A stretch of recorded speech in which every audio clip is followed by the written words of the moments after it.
नमस्कार दोस्तों, मैं वर्णी आपका स्वागत करती हूँ हमारे अपने एस्ट्रो साधना चैनल पर।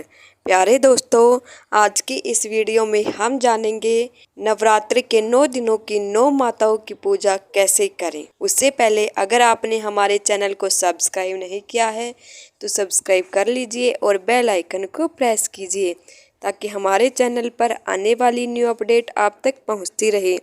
और हमारी वीडियो को आप लाइक कीजिए, शेयर कीजिए और कमेंट बॉक्स में हर हर महादेव लिखना ना भूलें। तो चलिए दोस्तों, शुरू करते हैं आज की वीडियो। नवरात्रि में 9 दिनों की पूजा विधि और मंत्र। हिंदू धर्म में नवरात्रि के दौरान साधना और उपासना करने के सर्वश्रेष्ठ बताया गया है। ऐसी मान्यता है कि सामान्य दिनों में किसी भी साधना में सिद्धि हासिल करने के लिए कम से कम 40 दिनों की आवश्यकता होती है। वहीं नवरात्रि में 9 दिन ही अनुष्ठान में सफलता हासिल करने के लिए पर्याप्त होते हैं। बता दें कि साल भर में 4 मास चैत्र, आषाढ़, अश्विनी और माघ, इन 4 मासों में नवरात्रि का पर्व मनाया जाता है। लेकिन इनमें से चैत्र और शारदीय नवरात्रि प्रमुख होते हैं। 9 अप्रैल से चैत्र नवरात्रि शुरू हो रही है। तो आइए जानते हैं नवरात्रि की पूजा विधि और इन 9 दिनों में किए गए मंत्रों का जाप से आपको क्या लाभ होगा। माता शैलपुत्री। शैलपुत्री माँ दुर्गा का प्रथम स्वरूप है। मान्यता है कि शक्ति की प्रथम उत्पत्ति शैलपुत्री के रूप में हुई थी। नवरात्रि के पहले दिन इनकी पूजा करनी चाहिए। माँ के सामने धूप दीप जलाएं और देसी घी का दीपक जलाकर माँ की आरती उतारें। इसके बाद शैलपुत्री माता की कथा, दुर्गा स्तुति या दुर्गा चालीसा का पाठ करें। इस दिन माँ को गाय के घी से बने सफ़ेद चीज़ों का भोग लगाएं। इसके बाद शाम के समय माँ की आरती कर उनका ध्यान करें। उस दिन आपको मंत्र के रूप में ओम शैलपुत्र्यै नमः का जाप करना चाहिए। ब्रह्मचारिणी माता। नवरात्रि के दूसरे दिन माँ भगवती के द्वितीय रूप ब्रह्मचारिणी देवी की पूजा की जाती है। सुबह पूजा के समय अपने हाथों में एक फूल लेकर देवी का ध्यान करें। इसके बाद उन्हें पंचामृत से स्नान करवाएं। फिर फूल, कुमकुम, सिंदूर अर्पित कर दें। बता दें कि देवी को सफ़ेद और सुगंधित फूल प्रिय हैं। इसके अलावा आप कमल का फूल भी चढ़ा सकते हैं और इस दिन आप ओम ब्रह्मचारिणी नमः मंत्र का जाप करें। दूसरा मंत्र होगा, या देवी सर्वभूतेषु मां ब्रह्मचारिणी संस्थिता नमस्तस्यै नमस्तस्यै नमस्तस्यै नमो नमः। चंद्रघटा। नवरात्रि के तीसरे दिन माँ चंद्रघटा के रूप की पूजा की जाती है। सबसे पहले देवी के गंगा जल से स्नान करवाएं। इसके बाद धूप दीप रोली, फूल और फल अर्पित करें। इसके बाद माँ का ध्यान करें और मन में ओम चंद्रघटै नमः का जाप करते रहें। इस दिन आप मंत्र पिंड जय परवरारूढ़ा चंड को पात्रे केरतुता प्रसादम तनुते महाम चंद्रघटेति विस्तृता मंत्र का जाप करें। कूष्मांडा। इस दिन रोज की तरह सबसे पहले कलश की पूजा कर माँ कूष्मांडा को नमन करें। इसके बाद माँ को जल और पुष्प अर्पित करें। बता दें कि इस दिन पूजा में बैठने के लिए हरे रंग के आसन का इस्तेमाल करें। इस दिन माँ को कद्दू के हलवे का भोग लगाएं। इस दिन आप मंत्र का जाप कर सकते हैं, ओम कूष्मांडाय नमः। दूसरा मंत्र है, या देवी सर्वभूतेषु माँ कूष्मांडा रूपेण संस्थिता नमस्तस्यै नमस्तस्यै नमस्तस्यै नमो नमः। नंबर 5 है स्कंद माता। नवरात्रि के 5वें दिन स्कंद माता की पूजा की जाती है। इस दिन सबसे पहले स्कंद माता की प्रतिमा या तस्वीर स्थापित करें। इसके बाद गंगा जल से शुद्धिकरण करें। चौकी पर मिट्टी, तांबे या फिर चांदी के घड़े में जल भरकर उस पर कलश रखें और देवी का ध्यान करें। स्कंद माता की उपासना करने से मनुष्य की सभी इच्छाएं पूर्ण हो जाती हैं। माता स्कंद माता को केला प्रिय है। इस दिन माँ को केले का भोग जरूर लगाएं और मंत्र का जाप कर सकते हैं।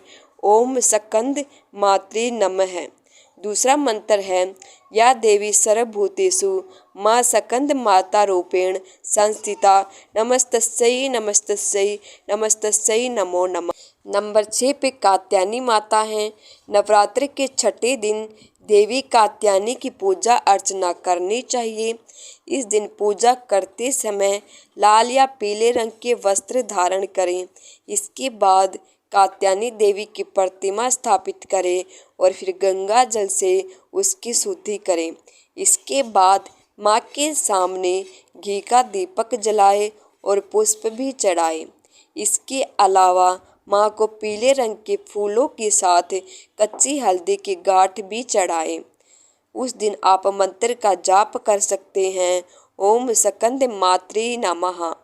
दूसरा मंत्र है या देवी सर्वभूतेषु माँ कात्यायनी रूपेण संस्थिता नमस्तस्यै नमस्तस्यै नमस्तस्यै नमो नमः। इस दिन आप मंत्र का जाप कर सकते हैं। ओम कात्यायनी। नंबर 7 पे कालरात्रि माता हैं। 7वें दिन कालरात्रि की आराधना करनी चाहिए। माँ की प्रतिमा की स्थापना करने के बाद माँ को कुमकुम, लाल पुष्प, रोली आदि चढ़ाएं। इसके बाद माँ को नींबुओं की माला पहनाने और उनके सामने दीपक जलाकर उनका पूजन करें। माँ के मंत्रों का जाप करें या सप्तशती का पाठ करें। माँ कालरात्रि को लाल रंग के फूल अर्पित करें। माता कालरात्रि को गुड़ या उससे बनी चीज़ों का भोग लगाना चाहिए। उस दिन आप मंत्र का जाप कर सकते हैं। ओम कालरात्रै नमः या फिर देवी सर्वभूतेषु मां कालरात्रि रूपेण संस्थिता नमस्तस्यै नमस्तस्यै नमस्तस्यै नमो नमः। नंबर 8 पे महागौरी माता। नवरात्रि के 8वें दिन महागौरी की पूजा करनी चाहिए। इस दिन सबसे पहले लकड़ी की चौकी या मंदिर में महागौरी की प्रतिमा की स्थापना करें। इसके बाद चौकी पर सफ़ेद कपड़ा बिछाकर उस पर महागौरी यंत्र की स्थापना करें। माँ महागौरी की पूजा करते समय पीले या सफ़ेद रंग के वस्त्र धारण करें। महागौरी को हलवा या चने का भोग लगाना चाहिए। इस दिन आप मंत्र का जाप कर सकते हैं। ओम महागौरी नमः। दूसरा मंत्र है सफ़ेद वृषे समरूढ़ा श्वेतांबरधारा सूची है महागौरी शुंभम दत्ता महादेव परमोददा। नंबर 9 पे सिद्धिदात्री माता है। माँ जगदम्बा का ये रूप पूर्ण स्वरूप है। पहले दिन जो पूजा अर्चना शैलपुत्री के रूप में की गई थी वही सिद्धिदात्री के रूप में आकर पूर्ण हो जाती है। इस दिन सबसे पहले कलश की पूजा और पूजा स्थान पर सभी देवी देवताओं का ध्यान करना चाहिए। इसके बाद माता के मंत्रों का जाप कर उनकी पूजा करनी चाहिए। माँ सिद्धिदात्री को मौसमी फल, पूड़ी, खीर, नारियल, चना और हलवे का भोग लगाना चाहिए। इस दिन आप मंत्र का जाप कर सकते हैं। ओम सिद्धिदात्री नमः या फिर या देवी सर्वभूतेषु माँ सिद्धिदात्री रूपेण संस्थिता नमस्तस्यै नमस्तस्यै नमस्तस्यै नमो नमः। नवरात्रि पूजन कैसे करें? आइए जानते हैं नवरात्रि में पूजन कैसे करना चाहिए और इसके क्या नियम। प्रतिपदा को ब्रह्म मुहूर्त में स्नान करें। घर के ही किसी पवित्र स्थान पर स्वस्थ मिट्टी से वेदी बनाएं। वेदी में जौ और गेहूँ दोनों को मिलाकर बोएं। वेदी पर या समीप के ही पवित्र स्थान पर पृथ्वी का पूजन कर वहाँ सोने, चांदी, तांबे या मिट्टी का कलश स्थापित करें। इसके बाद कलश में आम के हरे पत्ते, दुर्वा, पंचामृत डालकर उसके मुंह पर सूत्र बांधें। कलश स्थापना के बाद गणेश पूजन करें। इसके बाद वेदी के किनारों पर देवी की किसी धातु, पाषाण, मिट्टी व चित्रमय मूर्ति विधि विधान से विराजमान करें। तत्पश्चात मूर्ति का आसन, पाद अर्घ्य, आचमन, स्नान, वस्त्र, गंध, अक्षत, पुष्प, धूप, दीप, नैवेद्य, आचमन, पुष्पांजलि, नमस्कार, प्रार्थना आदि से पूजन करें। इसके पश्चात दुर्गा सप्तशती का पाठ करें। दुर्गा स्तुति करें। पाठ स्तुति करने के बाद दुर्गा जी की आरती करके प्रसाद वितरित करें। इसके बाद कन्या भोजन कराएं, फिर स्वयं फलाहार ग्रहण करें। प्रतिपदा के दिन घर में ही जवारे बोने का भी विधान है। नवमी के दिन इन्हीं जवारों को सिर पर रखकर किसी नदी या तालाब में विसर्जन करना चाहिए। अष्टमी या नवमी माँ तिथि मानी जाती है। इन दोनों दिनों में पारायण के बाद हवन करें, फिर यथाशक्ति कन्याओं को भोजन कराना चाहिए। नवरात्रि में क्या करें और क्या ना करें। इन दिनों व्रत रखने वाले को जमीन पर सोना चाहिए, ब्रह्मचर्य का पालन करना चाहिए।